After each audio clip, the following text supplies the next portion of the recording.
Está chegando os eixos para melhor visualização do público. E também para cumprimentar este maravilhoso público nesta belíssima tarde. Vamos acenar pelos pilotos. Essa é a Esquadrilha da Fumaça da Força Aérea Brasileira. E o número 2, Capitão Franklin.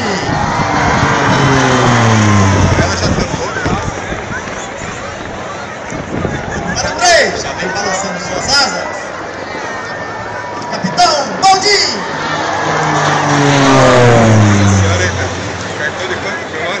Número 4, Ferrolho.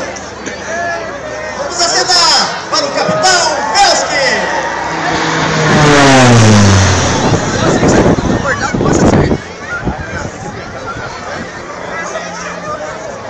Número 5, para a esquerda externa, Capitão Márcio.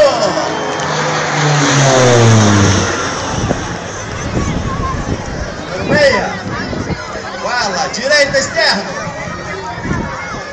Capitão Alexandre.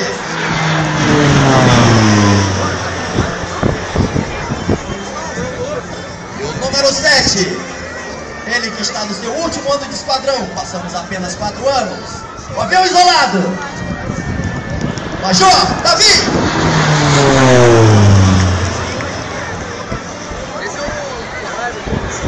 E ainda em terminologia aeronáutica, está testando agora o eixo secundário, da esquerda para a direita do público, checando a altura, checando a distância, para melhor visualização dos efeitos, dos cruzamentos e das demais acrobacias.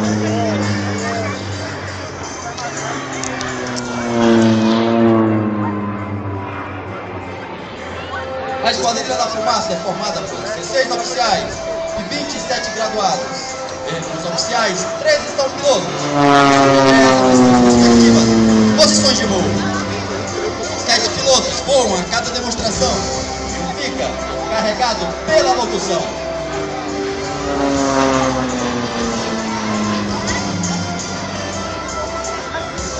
Batizamos que em todo o Brasil e no mundo, Moeda não cobra nada dos eventos dos quais participa.